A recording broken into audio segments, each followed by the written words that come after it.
naging sitwasyon sa UTA noong February 4, 2006 nang ipagdiwang ang unang anibersaryo ng Wawawi. Ngunit ang inaasahang kasiyahan nauwi sa trahedya nang maganap ang isang stampede.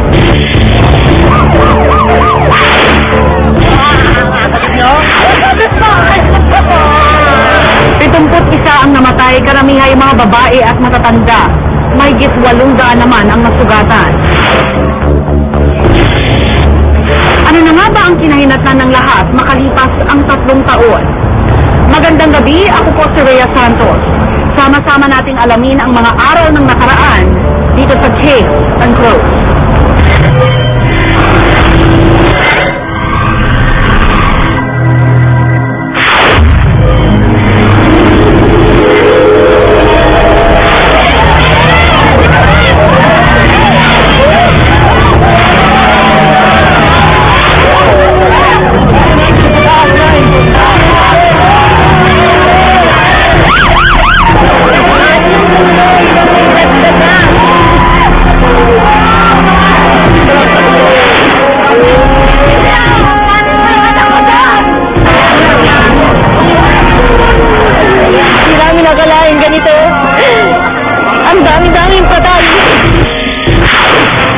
Hinamon ng humigit kumulang 30,000 katao ang kapalaran nang pumila sila para makapanood ng unang anibersaryo ng noontime show na Wawawi. Ilang araw na tiniis ang init, pagod, uyak at gutom para lang manalo ng mga ipinangakong premyo. Wala daw hilig manood ng TV si Myrna, ngunit ang 4 na taong gulang na anak na si Apple talagang tagahanga ni Willie Revillame at ng Wawawi. Anong sinabi ni Apple sa inyo? Ayun, nakita niya sa TV na maraming pa-premium, tapos anniversary. Nagdalawang isip pa si Myrna, ngunit si Apple, ipinagpaalam pa silang mag-ina sa kanyang ama. Pasado 2:00 ng hapon ng Biyernes, nang makarating ang mag-ina sa Ultra. Kalahating kilometro na umano ang haba ng pila sa tapat ng gate ng datnan nila. Maayos pa kasi may mga hindi ito eh. Parang sumingit na lang nga kami na hindi naman din nagalit yung nasingitan namin kasi siguro may bata kami. At nilibang pa ni Apple ang mga matatandang kasama sa pila. Talaga, pwede mag-artista! Nung malapitan lang, sabi niya, Lola, huwag kayong malungkot. Lilibangin ko kayo, mga ganon, mga kanta, tapos sayaw, mga tula. Sa Ultra na nagpalipas ng gabi ang mag-ina. Nagsilbing kama para kay Apple ang maletang pinaglalagyan ng baong tubig, itlog, biskwit at gatas. Ayon sa investigasyon ng National Bureau of Investigation o NBI, pasado 2:00 ng madaling araw ng Sabado, February 4, 2006, paulit-ulit daw nag-anunsyo ang staff ng Wawawi na 17,000 tao lamang ang papapasukin.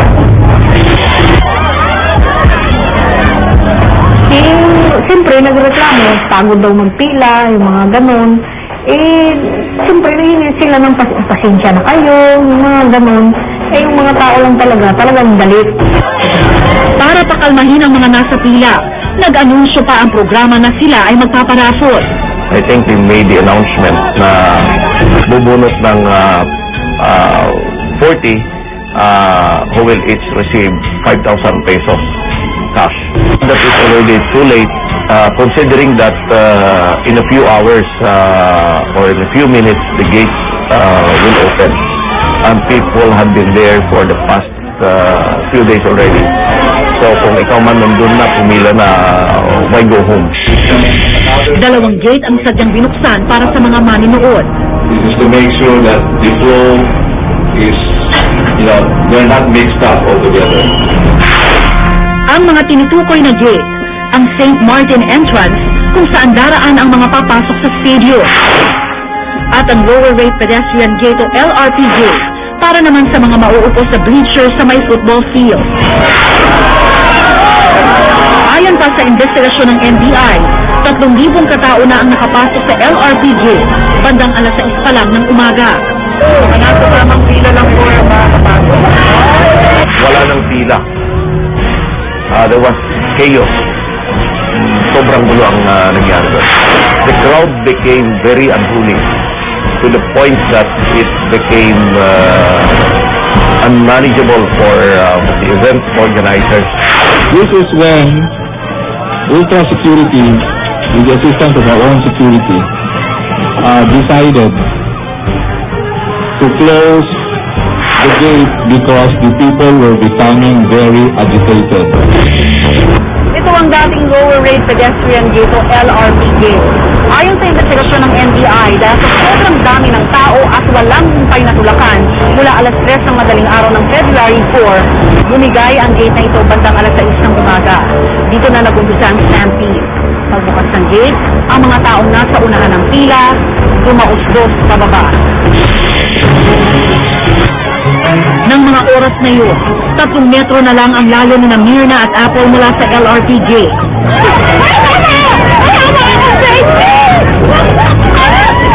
Inarga ng ina si Apple at kumapit sa isang poste para hindi sila matangay ng stampede. Taong mag-asawang lumapit sa akin, pilit niyang tanggalin. Yung sikip-sikip ng ganun po. Sila papalit. Ay, nagpaawa pa ako. Mama, wag mo naman tanggalin, may anak ako. Sabi kong ganun, tingnan mo naman yung baby ko. Baby pa to eh. Sabi kong ganun, wag naman. Hindi siya nakikinig. Talagang pilit niyang tanggalin to. Pagkatanggal sa kamay ko, nahiwalay na ako. Sa pagkakatulak ni Mirna, ilang binapilyo ang nag-alok na iakyat na lang si Apple sa bubong. Sinubukan din iakyat si Mirna, pero nabigo sila. Ang tumba ko, pagkatumba ko yun, doon akong naatakan hanggang dumagan na yung mga tao. Kahit tila ligtas na si Apple sa bubong, di niya natiis panoorin na lamang ang nagdadaganan ng mga taong nagkakagulo. Sa kasagsagan ng stampede, isa-isang pilit itinulak ni Apple ang mga nakadagan kay Mirna.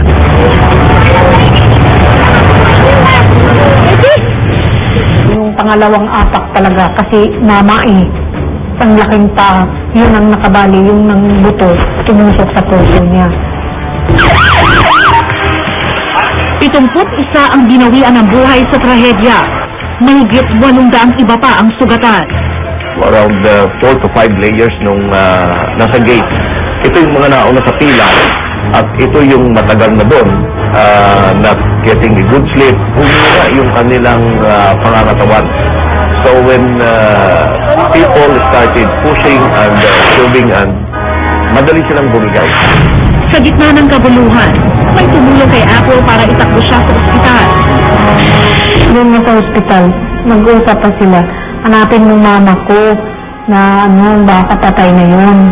Sabi niya, hindi ko kilala pero hanapin ko. Tapos sabi niya, lumaban ka baby. Sabi niya noon. Kasi sabi daw niya, kung nabigay ko lang buhay ko, sa'yo na. Ako na lang ba? Siya na lang naman Sabi niya, sama lang daw tinignan. Tapos sabi daw patay na.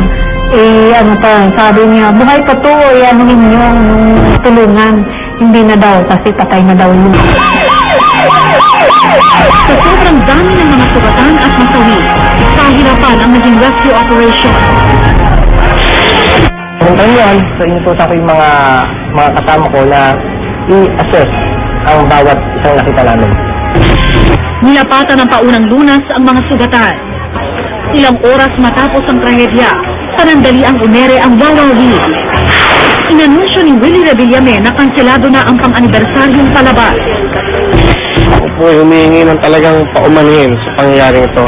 Hanggang ngayon parang at-shock pa rin ako, hindi ko talaga maintindihan bakit nangyari to, bakit?